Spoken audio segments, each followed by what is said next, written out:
waxaan aad uga naxay markaan ogaaday in ninkaygu uu xiriir qarsoodi ah la leeyahay eedaday hooyada ay dhashay ninkeedii dambe. Laakiin ma aanan kashifin markaas. taa beddelkeeda si qarsoodi ah ayaan kiniinkii fitamiinka ahaa ee yaalay qaanada ugu beddelay calool jilciye aad u xooggan. Waxaan u sameeyey tan waayo hadda mar kale ayaan dhashay. Noloshaydii hore markaan xiriirkooda ka shifay qoyskayga hortooda, eedaday way iska fogaysay, ninkayguna wuu beeniyey.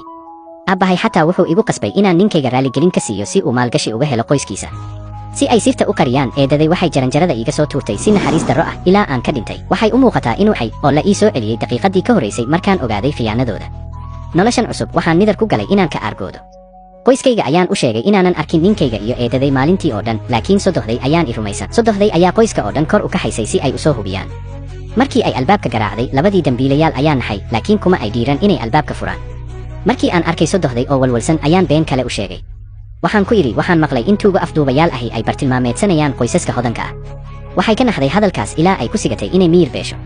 Isla markiiba waxay go'aansadeen inay kala firdhaan oo ay raadiyaan. Markii ay wada baxeen, waxaan soo saaray xabag aad u xooggan, waxaanan ku dhejiyey qufulka albaabka, dabadeedna waxaan u yeeray kooxda gurmadka. Waxaan daabacay sawirro badan oo ah dad maqan. Kadib waxaan iska dhigay qof murugaysan oo ooyaya, waxaanan duubay muuqaal aan baraha bulshada geliyey si dadka looga codsado inay raadiyaan ninkayga iyo eedaday. Muuqaalkii ayaa si degdeg ah internetka ugu baahay.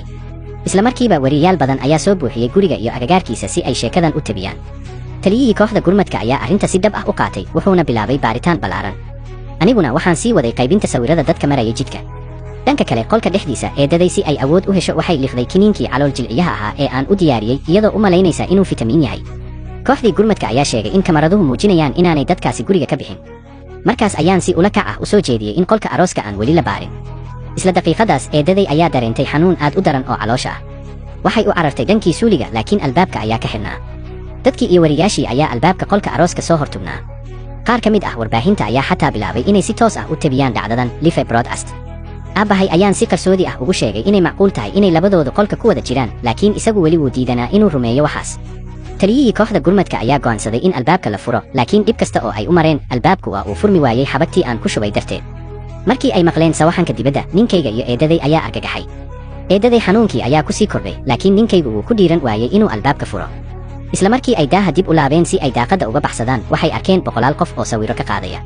Ugu dambayntii, kooxdii gurmadka ayaa albaabka xoog ku jebiyey, sirtoodiina bannaanka ayay timid.